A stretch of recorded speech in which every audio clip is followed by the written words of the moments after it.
Today, we're looking into something really unsettling. One of history's stranger mysteries. The vanishing of an entire village. That's right. Our goal here, our mission, if you like, Yeah. is to sift through the reports, the sources we have, and try to piece together what might have happened. It's a mystery nearly 100 years old now. It really grabs you, doesn't it? I mean, imagine finding a whole town just empty. No people, no fight, just nothing. Pure silence. And this isn't fiction. That's the hook. Exactly. Not a ghost story, but something recorded, something investigated that's baffled people for, well, generations. So let's set the scene. We're talking about Anjikuni Lake, way up in the remote northern Canadian wilderness. Desolate country. And this was home to a small Inuit community. The sources describe them as, resilient, hospitable people living off the land there for a long time. Which makes what was found there even more bizarre. Fast forward to November 1930. There's this Canadian fur trapper, Joe LaBelle. He knows the area and there's the village. Right, it was a routine stop for him. Apparently so, but this time, it's different. No smoke from chimneys, no sounds, just this heavy silence. He goes in, and the place is deserted. The details in the reports are just chilling. Cabins silent, fires dead in the hearths, meals left half-eaten, like people just got up and walked away mid-bite. But the really disturbing part... What dogs? Yeah, the dogs were found starved, still tied to their posts, but not one person. It points to something sudden, right? No time to even untie the animal. Exactly. And LaBelle reported this, of course.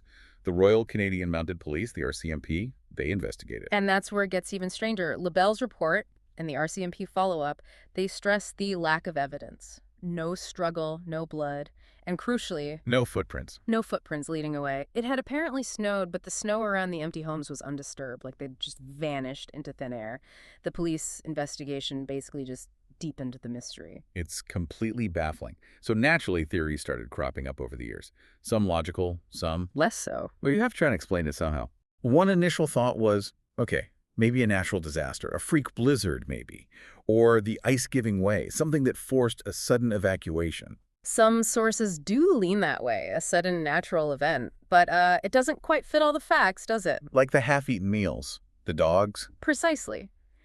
If you're fleeing a storm, even in a panic, you'd likely grab something, or at least cut the dogs loose.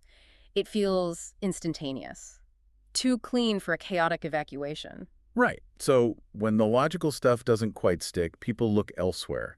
Our sources mention other ideas, more, let's say, unconventional ones. Like secret government activities, covert experiments maybe, or some kind of forced relocation. Yeah, that kind of thing. And, these conspiracies often pop up when there are no clear answers. But the thing is, there's no actual documentation, no credible witnesses from back then supporting these specific claims. Just the absence of proof. Which, ironically, sometimes fuels these ideas even more, doesn't it?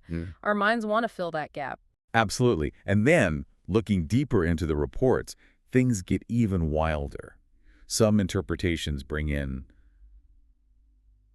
extraterrestrials. Ah, yes, the UFO angle. Sources mention that the official RCMP report itself supposedly vanished from the archives later on. Plus, there were apparently unrelated UFO sightings reported in that general area around the same time. It really opens up the possibilities, doesn't it? It certainly broadens the field of speculation. Or there's another angle, too. Which is? Could the whole story have been perhaps exaggerated over time? A kernel of truth, maybe, but turned into a legend embellished with each retelling. That happens with these enduring mysteries. It's possible. Because the bottom line is, it was never solved. Yeah. We have no solid evidence, no bodies were ever found, no definitive answers emerged. Village at Anjikuni Lake. It's just, like you said, a whisper in the snow. Lost. It sticks with you, though. That fundamental fear in the unexplained, maybe. Whole community, just gone. So, turning it over to you, the listener, what do you think happened there? A natural event unlike any other? A hidden human action, a cover-up? Or perhaps something truly out of this world?